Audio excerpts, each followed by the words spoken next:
तो गाइस कैसे हैं आप सब लोग। बुक ऑफ एस्पर के एपिसोड 697 के साथ हाजिर हो। तो लास्ट एपिसोड के एंड पे हमने देखा था लड़का किलिन की असली पावर्स को यूज कर पाता। तो मुझे लगता है कि फाइटिंग में तुम इस लड़के के सामने सिर्फ 3 पंचेस तक भी नहीं खड़े हो पाते, क्योंकि किलिन की ओरिजिनल पावर इसके पास है, जबकि तुम यहाँ पर सिर्फ और सिर्फ एक फेक ड्रैगन बन सकते हो। तुम अपने आप को ड्रैगन में चेंज कर सकते हो, लेकिन वो फेक होता है। इस लड़के के पास जो किलिन का बाजू है बिल्कुल रियल है। लेकिन मुझे एक बात की समझ नहीं आई कि किलिन ने यहाँ पर इसको इस बात की इजाजत क्यों दी कि वो यहाँ पर उसकी टांग को अपना बाजू बना ले। फिर साथ ही ड्रैगन को वहां पर एक झटका लगता है और ड्रैगन कहता है ऐसा बिल्कुल भी नहीं हो सकता। ऐसा कैसे हो सकता है? मुझे लगता है कि ये उसी कमीने का डिसाइपल है। तो इसी के साथ ही हमारा जिलिन कहता है कि मास्टर आप यहाँ पर किसकी बात कर रहे हैं? तो वो कहता है कि मैं यहाँ पर बुक ऑफ एस्पर के मास्टर 9 सेरेनिटीज एम्परर की बात कर रहा हूँ। तो जिलिन कहता है कि यहाँ पर आप यहाँ पर उस सॉवरेन की बात कर रहे हैं जो कि एंशिएंट सॉवरेन्स में से तीसरे नंबर पर सबसे ज्यादा स्ट्रॉन्गेस्ट था। वो बुक ऑफ एस्पर का मास्टर जिसने बुक ऑफ एस्पर को लिखा था। तय हो गया, वह 9 सेरेनिटीज का ही उत्तराधिकारी है। केवल वह बूढ़ा पागल ही ऐसे उल्टे सीधे तरीके अपना सकता है। जो सुन के येलिन चिल्लाया,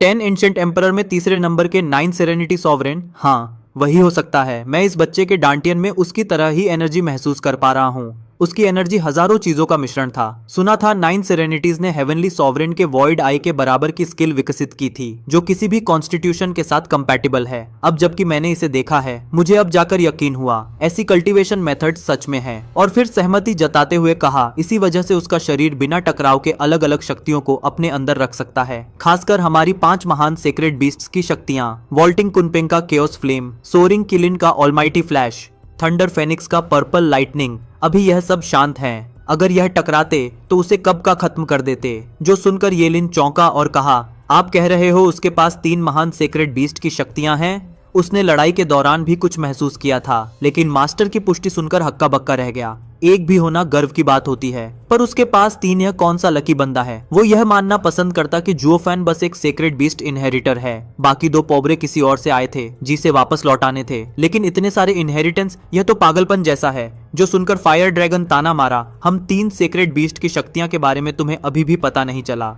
लेकिन इसके पास सिर्फ यही नहीं है। इतना कहते ही ड्रैगन ने जुओफैन की दाहिनी गोल्डन आंख की पलक उठाई और कहा, यह लिन, ये देख, इसे याद रखना, यह divine I of the void है। सेक्रेड डोमेन का सबसे ताकतवर हेवनली सॉवरेन का डिवाइन आई, वही जिसे हम सेक्रेड बीस्ट्स कभी हरा नहीं पाए। यह लिन की आंख ट्विच हुई। इसका एक ही मतलब निकलता है, यह हेवनली सॉवरेन का भी सक्सेसर है। बिल्कुल सही। और फिर नफरत से कहा, लेकिन अगर उसके पास हेवनली सॉवरेन की स्किल है, इसका मतलब वह किसी भी सेक्रेड बीस्ट से रिश्ता नहीं रखता, बल्कि किलिन से चुराए गए खजाने को पाकर बड़ा हुआ है। उफ, इसके साथ ही हेवनली सॉवरेन भी गुस्सा होगा जब उसे पता चलेगी उसकी कीमती स्किल वॉइड आई लीक हो गई है। हा हा हा, ड्रैगन हंसा। हेवनली सॉवरेन के गुस्से का सोचकर येलिन बोला, 3 महान सेक्रेड बीस्ट्स, 2 सॉवरेन्स, कुल 5 पीक विरासतें हैं उसके पास। वो असल में कौन है? जो सुनकर फायर ड्रैगन कहा, इससे कोई फर्क नहीं पड़ता। आखिरकार वो बड़ा भाग्यशाली विजेता है। और ये लिन, मैं तुम्हें एक और बात बताता हूँ, लेकिन जलना मत। उसके पास सिर्फ 5 नहीं, बल्कि एक और चीज है। ड्रैगन ने जुओफैन के पेट की ओर इशारा किया, जिससे एक रोशनी चमकी और ब्लड इन्फेंट बाहर आकर एक दैत्य तलवार में बदल गया। आग की गर्मी और ड्रैगन की शक्ति के तहत तलवार हिली, फिर वापस जुओफैन के शरीर में समा गई। यह लिन हैरान होते हुए पूछा, मास्टर, क्या यह कोई तलवार है? फायर ड्रैगन ने जवाब दिया, नहीं, यह एक आत्मा है। मैंने तुम्हें पेट्रियार्क ब्लड डीमन के बारे में बताया था। वो सिर्फ सेंट स्टेज में था, फिर भी उसने ऐसा ब्लड इन्फेंट तैयार किया कि सॉवरेन स्टेज के कोई भी उससे लड़ना नहीं चाहता। लेकिन उसके मरने के बाद यह स्किल खो गई। मैं सोचा भी नहीं था कि इस स्किल को मोर्टल डोमेन में कोई इसे सेक्रेड वेपन में जोड़कर स्वॉर्ड स्पिरिट बना देगा। हा हा हा, ब्लड इन्फेंट की शक्ति सेंट स्टेज में, वो भी सेक्रेड वेपन के साथ, यह तो असाधारण होगा। शायद ये आसानी से एवरेज सॉवरेन्स को हरा देगा। ड्रैगन हंसा, लेकिन उसकी आंखें सोच में डूबी थीं। दूसरी ओर येलिन शॉक्ड होकर जुओफैन को देखा और कहा, 6 पीक इनहेरिटेंस, सच में यह हेवेंस का फेवरेट है। अब मैं उसकी तुलना कैसे कर सकता हूँ जब मेरे पास केवल एक इनहेरिटेंस है? यह सुनकर फायर ड्रैगन ने डांटा और कहा, अरे, मेरी विरासत मिलना किसी की जिंदगी का हाईलाइट होता है, और इतने सारे होने का क्या फायदा? अगर उन्हें सही से कल्टीवेट नहीं करोगे तो लड़ाई में हारना तय है। जो सुन के येलिन मुस्कुराते हुए कहा, अगर उसने ट्रेनिंग की तो? जिसके रिप्लाई में ड्रैगन ने सांस लेकर कहा,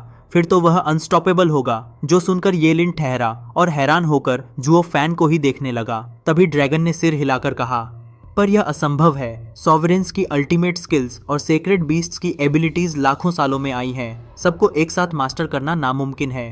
बेहतर है कि तुम मेरी इनहेरिटेंस पर ध्यान दो, मेरी फायर ड्रैगन के रास्ते पर। इसके अलावा तुम्हारे पास 9 सेरेनिटी सॉवरेन की इनहेरिटेंस नहीं है। तुम ऐसा नहीं कर सकते, और अगर जबरदस्ती लिया तो तुम्हारे बॉडी इसे हैंडल नहीं कर पाएगा। दोनों पावर आपस में ही टकराएंगे, जिससे तुम मर जाओगे।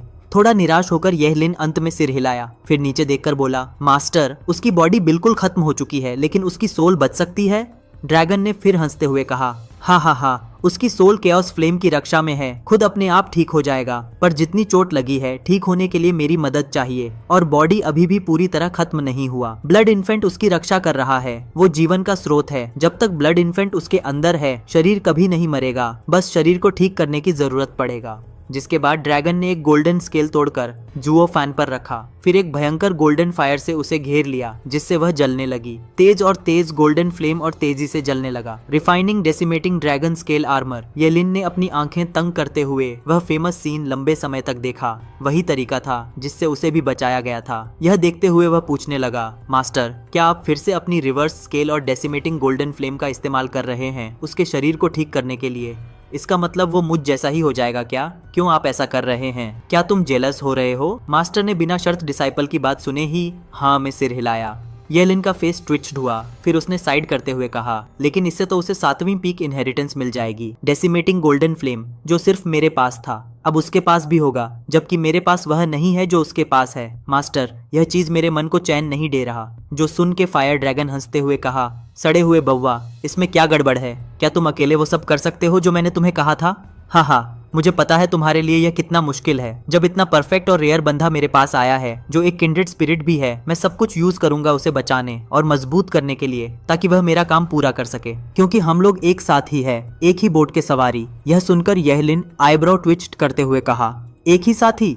फायर ड्रैगन एक नासमझ मुस्कान देते हुए कहा, हाँ, साथी। फिर वह दोबारा नीचे आग की गेंद पर फोकस करने लगा। दूसरी तरफ 9 सेरेनिटीज कहकर कोई किसी को पुकार रहा था। एक धुंधली जगह में अकेला लाल साया कंफ्यूज्ड घूम रहा था। वह इस चीज को सुनकर पूछने लगता है, तुम कौन हो? किसे पुकार रहे हो? उसके सवालों का कोई जवाब नहीं आया। आवाजें आती रहीं, बार बार 9 सेरेनिटीज का नाम पुकारते हुए। लाल साया और सवाल करता रहा, पर कोई जवाब नहीं मिला। फिर उसे वैसे ही इग्नोर करके वह बस आगे बढ़ता रहा। इस सुनसान जगह में अचानक एक बूढ़ा शख्स उसके सामने दिखाई देने लगा। काले वस्त्र पहने वह वृद्ध उससे थोड़ी दूर खड़ा था। उसे देखकर लाल साया ने अजीब नजर डालते हुए पूछा, आप कौन हैं? बूढ़ा चुप रहा। बिल्कुल आवाज नहीं थी, बिल्कुल वैसे ही जैसे आवाजें नहीं दे रही थीं। और जैसे ही लाल साया आगे बढ़ा, वह वृद्ध सामने से विलीन हो गया। तभी पास से उस वृद्ध की आवाज आई, रुको, एक पल इंतजार करो। फिर बूढ़े ने कहा, आगे महाविनाश है, मौत का एक विशाल क्षेत्र।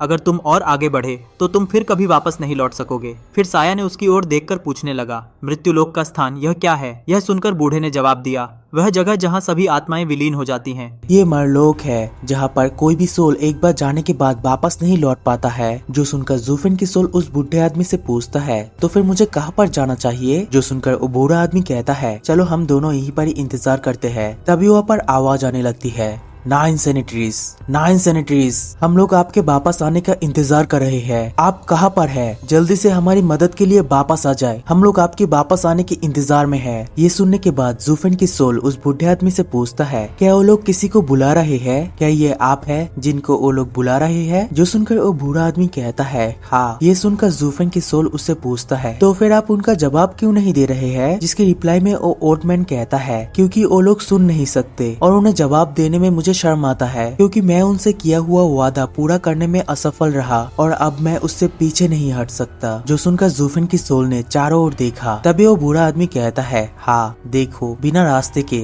हम लोग वापस नहीं जा सकते हैं, सिवाय हम लोग यहाँ पर इंतजार करें। जो सुनकर जूफिन की सोल वहाँ पर एक जगह की तरफ इशारा करते हुए कहता है, वहाँ को छोड़कर आप वहाँ पर भी जा सकते हैं। तो हमें उस तरफ दिखाया जाता है जहाँ पर एक बड़ा ब्लैक डोमेन था। वो था अनंत काल, अनंत जिंदगी की शुरुआत। तो उस काले अंधकार को देखकर बूढ़े आदमी कहता है, लेकिन एक बार अगर मैं उस जगह पर चला गया तो वापस नहीं लौट पाऊंगा, कभी वहाँ से बाहर नहीं निकल पाऊंगा और वापस नहीं जा पाऊंगा। मैं वापस जाना चाहता हूँ, इसलिए मैं इससे आगे बिल्कुल भी नहीं जा सकता। तुम भी वहाँ पर मत जाओ, मेरे साथ यहाँ पर इंतजार करो। लेकिन दूसरी तरफ जूफिन की सोल उसकी बात को ना सुनकर वहाँ पर जाने लगता है, जिसे देखकर वो ओल्ड मैन शॉक्ड होते हुए कहता है, तुम क्या कर रहे हो? क्या मैंने तुम्हें कहा नहीं था वहाँ पर जाने के बाद तुम वापस कभी नहीं लौट पाओगे? जो सुनकर जूफिन की सोल कंफ्यूज होकर उस बूढ़े आदमी की तरफ देखने लगता है और फिर कहता है, लेकिन यही सही तो एक रास्ता है, इस अनंत अंधकार में मुझे यही एक रास्ता दिखाई दे रहा है। और इतना कहते ही जूफिन की सोल वहाँ से आगे बढ़ने लगता है, जिसे देखकर वो बूढ़ा आदमी कहता है, रुको एक मिनट, क्या तुम आगे बढ़ने से पहले मेरे एक सवाल का जवाब दे सकते हो? क्या तुम जानते हो तुम असल में कौन हो? तो ये सवाल सुनकर जूफिन की सोल कंफ्यूज होकर उस बुढ़े की तरफ देखने लगता है, जबकि वो बूढ़े आदमी जूफिन से फिर से कहता है, मुझसे वादा करो, जब तक तुम मेरे सवाल का हल नहीं निकाल लेते तब तक उस जगह से आगे मत बढ़ना। तो उस बूढ़े के सवाल को सुन जूफिन की सोल अपनी हाथों की तरफ देखते हुए कहता है, हाँ मैं कौन हूँ? मैं कौन हूँ? मैं असल में कौन हूँ? क्या मैं सबको निराश किया? मैं वापस नहीं जा सकता। ये सुनकर वो ओल्ड मैन कांपने लगता है और फिर बहुत ही ज्यादा मायूस होते हुए कहता है, उसकी अपनी सोल इतना ज्यादा कमजोर हो चुकी है कि ये लगभग खत्म होने वाली थी, जिससे उसकी अपनी इच्छा शक्ति का कोई भी अंश नहीं रह गया था। मैं अब क्या करूँगा? मुझे अपनी नाम मत बताओ।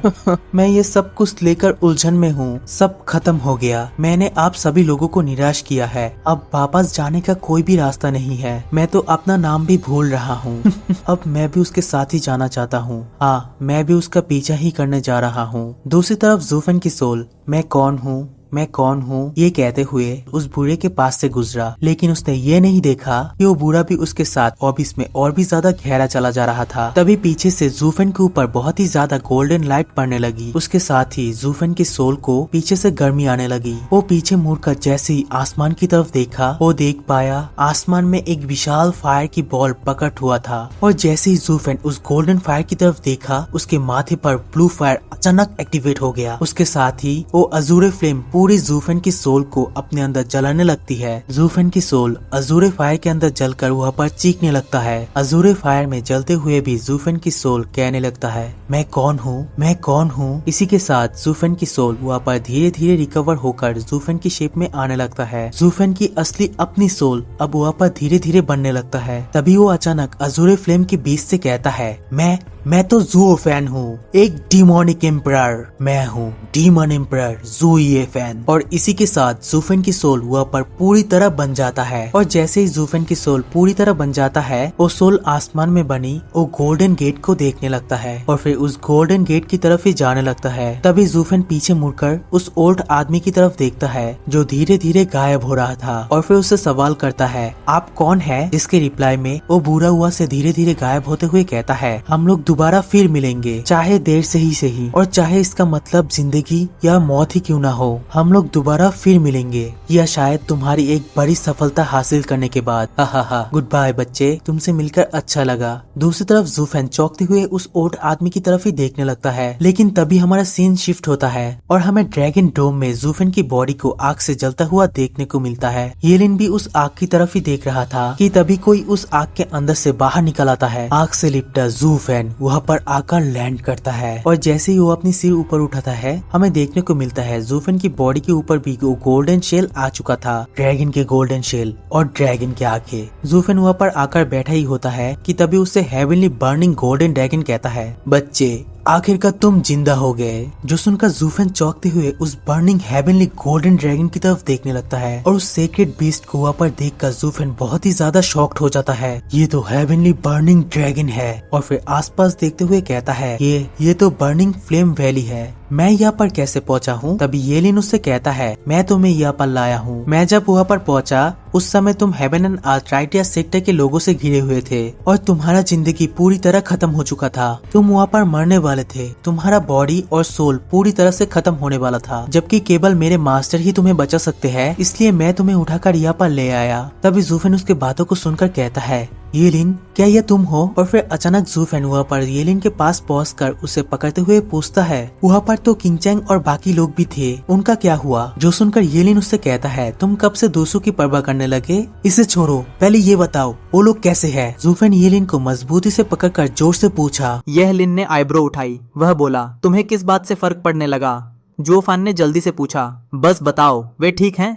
यह लिन ने शांत स्वर में कहा, ठीक हैं। जब मैं पहुंचा तब सिर्फ तुम लड़ रहे थे। यूनिवर्सल राइटर्स सेक्ट के सैकड़ों लोगों को रोके हुए थे। मैंने तुम्हारे लिए एक फेवर किया और उन्हें मार गिराया। अब कोई पीछा करने वाला नहीं होना चाहिए। जो फैन ने राहत की सांस लेकर कहा, अच्छा है, यह अच्छा है। जो फैन ने लंबी सांस छोड़ी। उसे आखिरकार राहत मिली। 3 दिनों तक जान बचाने की जिद में उसकी चेतना लगभग खो चुकी थी। कोई भी उसे मरा हुआ समझ सकता था, लेकिन उसने टिके रहने का फैसला किया आखिरी सांस तक। इसी वजह से वह इतना देर तक लड़ता रहा, जबकि उसे खुद भी पता नहीं था कि क्या हो रहा है और लड़कियां बची भी हैं या नहीं। डेसिमेटिंग ड्रैगन एंसेस्टर ने उत्सुक होकर पूछा, बच्चे, क्या वे लोग तुम्हारे रिश्तेदार हैं? जुओफान ने झुककर सम्मान से जवाब दिया, ड्रैगन एंसेस्टर, मेरी पत्नी उनके साथ है। इतनी महान और ऑलमाइटी प्रेजेंस के सामने वह खुद को ठीक से पेश कर रहा था। उसका जवाब सुनकर ड्रैगन एंसेस्टर ने नाक सिकोड़ी। उसके नथुने फैल गए। वह सख्त स्वर में बोला, सावधान रहो, उनसे अपने रिश्ते तोड़ दो। क्या तुम्हें पता भी है कि तुम उनके कारण कितनी गहराई में डूब चुके हो? अगर सच में तुम्हें अपनी पत्नी की परवाह है तो उससे दूर रहो। जुओफान चौंककर बोला, क्या? वह वहीं ठिठक गया, पूरी तरह हैरान और स्तब्ध। जुओफान को देखते हुए ड्रैगन एंसेस्टर ने येलिन की तरफ मुड़कर आदेश दिया, तुम लोग जाओ, मुझे इस बच्चे से अकेले में बात करनी है। इतना कहकर उसने हवा में अपना पंजा लहराया। गर्माहट की एक लहर उठी और सामने की स्पेस फट गई। दूसरी तरफ एक शानदार नजारा दिखाई दिया। यह लिन ने उलझन में पड़े जुओफान को देखा, हल्का सा झुका और चला गया। फटी हुई स्पेस फिर बंद हो गई और यह जगह फिर से आग की लपटों में घिर गई। जुओफान ने भौहें चढ़ाकर पूछा, असल में हो क्या रहा है? आपने अभी क्या कहा? उसे बेचैनी महसूस हो रही थी। ड्रैगन एंसेस्टर ने उसकी सबसे बड़ी चिंता को छू लिया था। ड्रैगन एंसेस्टर गर्जा, पहले सच बताओ, तुम कौन हो? इतनी कम उम्र में इतनी बड़ी विरासतें तुम्हारे पास कैसे आईं? जुओफान चुप रहा। यह उसका सबसे बड़ा राज था, जिसे वह आसानी से किसी से साझा नहीं कर सकता था। ड्रैगन एंसेस्टर ने चेतावनी दी, बोलो, वरना बाद में पछताओगे। मेरी चेतावनी को हल्के में मत लो। आखिरकार जुओफान ने हार मान ली। कुन पेंग के सामने भी उसे अपना सच बताना पड़ा था। अब ड्रैगन एंसेस्टर से छुपाने का ज्यादा मतलब नहीं था, बल्कि वह खुद जानना चाहता था कि ड्रैगन एंसेस्टर क्यों चाहता है कि वह सारे रिश्ते तोड़ दे, खासकर चिंगचेंग से। इसलिए जुओफान ने अपनी 2 जिंदगियों की पूरी कहानी बता दी। कुन पेंग से मुलाकात और बाकी सीक्रेट बीस्ट्स की खोज तक, सब कुछ। ड्रैगन एंसेस्टर यह सुनकर हैरान रह गया। उसने थोड़ा किनारा करते हुए कहा, बच्चे, तुम्हारी हालत सच में अजीब है। ये विरासतें तो किसी के लिए सपना होती, लेकिन तुमने सब अपने पास इकट्ठा कर ली। हाँ, खासकर 9 सेरेनिटीज की वह गलत कला जिसने तुम्हें नफरत से लौटने की ताकत दी, उसकी रिसर्च की तारीफ करनी पड़ेगी। जुओफान हल्का सा मुस्कुराया और सिर हिलाया। वह भी 9 सेरेनिटी सॉवरेन के काम की कदर करता था। लेकिन तभी ड्रैगन एंसेस्टर का चेहरा बदल गया। उसकी जबड़ों पर एक अजीब शैतानी मुस्कान उभरी। वह बोला, बच्चे, तुम्हारी यह किस्मत तब धोखा दे जाती है जब तुम्हें इसकी सबसे ज्यादा जरूरत होती है। कुन पेंग ने तुम्हें जाल में फंसा दिया और अब तुम हमारे साथ भी बन चुके हो। तुम्हारी जिंदगी डर में बीतेगी हर पल, इस चिंता के साथ कि अगली ही घड़ी में सब खत्म हो सकता है। जुओफान का दिल कांप उठा। उसने घबराकर पूछा, यह सब कहां से आया? ड्रैगन एंसेस्टर ने गहरी सांस ली। गर्म हवा की लहर उठी। उसकी विशाल अग्नि आकृति हिली। वह आसमान की ओर देखते हुए बोला, यह सब प्राचीन काल से शुरू हुआ। जब प्राइमल केओस था और आकाश और धरती बन रहे थे, तब हम पैदा हुए 5 प्राइमल शक्तियों के साथ। जहां भी हम जाते, सारे जानवर हमें अपना राजा मानते। इंसान हमारे पास तक नहीं पहुंच सकते थे, लेकिन हम 5 सीक्रेट बीस्ट्स को सिर्फ एक दूसरे में दिलचस्पी थी। हम लड़ते रहे, बार बार, यह तय करने के लिए कि इस दुनिया पर हुकूमत कौन करेगा। वह लड़ाई अनंत थी। ड्रैगन एंसेस्टर ने अपनी भारी आवाज में कहना जारी रखा, हम इंसानों को बस नाश्ता समझते थे। लाखों साल ऐसे ही बीत गए, लड़ते रहे, लेकिन कोई कभी जीत नहीं पाया। कोई रूलर तय नहीं हुआ। कुन पेंग, वह बूढ़ा, अपनी नरम केओस फ्लेम से उस न्यायपूर्ण संतुलन को बनाए रखता था। इसलिए बाकी 4 सीक्रेट बीस्ट्स ने उसे मीडिएटर मान लिया था, लेकिन वह कभी लीडर नहीं बन सकता था। हम सब बराबर ताकतवर थे। जुओफान ने चुपचाप सिर हिलाया। उसके मन में आया कि सीक्रेट बीस्ट सच में जंगली जानवरों जैसे थे। जब तक उन्हें दबाया न जाए, वे किसी की नहीं सुनते। सिर्फ बातों से उन पर कोई असर नहीं होता। ड्रैगन एंसेस्टर ने आगे बताया, फिर एक दिन बिना किसी चेतावनी के हमारे बेफिक्र दिन खत्म हो गए। इंसानों ने 10 बड़े लोगों को सामने लाया। उनके पास गहरी समझ थी। उन्होंने ऐसी कला बनाई जो हमारी ताकत के बराबर थी। उनमें से टॉप 3 ने हमें हरा दिया। वही 10 बने 10 एंशिएंट सॉवरेन्स। उनकी शक्ति थी द पाथ्स टू हेवन। वे दुनिया तोड़ सकते थे, जो चाहे पा सकते थे। उनके मार्गदर्शन में इंसान दाव समझने लगे, कल्टीवेट करने लगे और ताकतवर बन गए। कई बड़े एक्सपर्ट उभरे और सेक्रेट बीस्ट्स का राज खत्म हो गया। हमें जंगलों और पहाड़ों में सिमटना पड़ा। वह थोड़ा रुका, फिर बोला, तभी हमें समझ आया कि हेवन निष्पक्ष है। हमारी ताकत बहुत थी, लेकिन दिमाग कम था। चाहे सीक्रेट बीस्ट्स हों या स्पिरिचुअल बीस्ट्स, कोई भी दिल की उलझन नहीं समझ पाया। इंसान कमजोर थे, पर तेज दिमाग वाले थे, और वही आगे बढ़ने वाले थे। खासकर ये 10 जो दुनिया की ताकत के शिखर बन गए। ड्रैगन एंसेस्टर ने अचानक जुओफैन की ओर देखा और पूछा, वैसे बच्चे, तुम्हारे अंदर पेट्रियार्क ब्लड डीमन का ब्लड इन्फेंट भी है ना? वह उधार की ताकत है। वह तुम्हें कभी टॉप तक नहीं ले जाएगी। पता है क्यों? Patriarch blood demon saint stage में ही फंसा रहा और सॉवरेन्स उससे बहुत ऊपर थे। जुओफैन ने भौहें सिकोड़कर पूछा, ओह, क्या वह सिर्फ दिखावा करता था और सॉवरेन स्टेज तक पहुंचने से पहले ही मार दिया गया? ड्रैगन एंसेस्टर जोर से हंसा और बोला, तुम भी अफवाहों को सच मान लेते हो? कोई बड़ा एक्सपर्ट अपनी जान की कीमत समझता है। कल्टीवेशन में समय लगता है। कौन दिखावा करेगा, यह जानते हुए भी कि वह सेंट स्टेज में है? सॉवरेन से भिड़ना सीधी खुदकुशी है। जुओफैन ने गंभीरता से सिर हिलाया और कहा, सही है।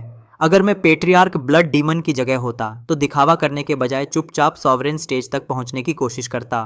ड्रैगन एंसेस्टर ने गहरी नजर से उसे देखते हुए कहा, यही तो बात है। द पाथ्स टू हेवन सीमित हैं। एक ऊपर जाता है तो दूसरा गिरता है। पेट्रियार्क ब्लड डीमन हमेशा किनारे पर खड़ा रहा, सॉवरेन्स को चुनौती देता रहा, और वही उसकी हार की वजह बनी। तुम एक पूर्व डिमोनिक एम्परर रहे हो। तुम्हें बड़ा नजरिया रखना चाहिए। क्या तुमने कभी सोचा कि दुनिया की सारी कलाएं और स्किल्स इन्हीं 10 रास्तों से निकली हैं? जुओफैन का दिल जोर से धड़क उठा। वह कांपते हुए बोला, मतलब? ड्रैगन एंसेस्टर की आंखों में तेज चमक आई। वह बोला, बिल्कुल।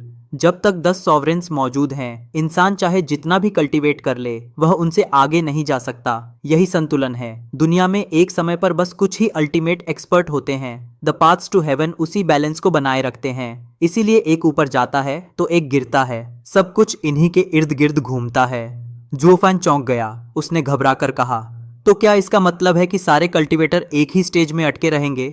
ड्रैगन एंसेस्टर ने सिर हिलाकर समझाया, जरूरी नहीं। जैसा मैंने कहा, एक गिरेगा तभी दूसरा उठेगा। ड्रैगन एंसेस्टर ने गंभीर स्वर में कहा, इंसान दाव को समझने की कोशिश करता है। जब वह शिखर तक पहुंचता है तब दुनिया की सच्चाई देख पाता है। ज्यादातर कल्टीवेटर्स की समझ उन्हीं 10 रास्तों के दायरे में रहती है, और वही तुम्हारे भविष्य को सीमित कर देती है। लेकिन अगर कोई उन 10 से अलग कोई नया पार्ट समझ ले तो वह खुद सॉवरेन बन सकता है। फिर हेवन की मर्जी से एक का उदय होगा और एक का पतन। वह आगे बोला, पेट्रियार्क ब्लड डीमन ने सॉवरेन्स को चुनौती दी क्योंकि उसे लगा कि उसका ब्लड पाथ अलग है, एक नया रास्ता जो किसी सॉवरेन को गिरा सकता है। लेकिन वह गलत था। उसका ब्लड डीमन पाथ असल में 9 सेरेनिटीज के पाठ के ही अंदर आता था। इसलिए वह जिंदगी भर सेंट स्टेज में फंसा रहा। उसका ब्लड इन्फेंट कमाल का था, लेकिन आखिर वह सिर्फ एक स्किल ही था। उसकी कल्टीवेशन कभी भी 10 सॉवरेन्स की ताकत तक नहीं पहुंची।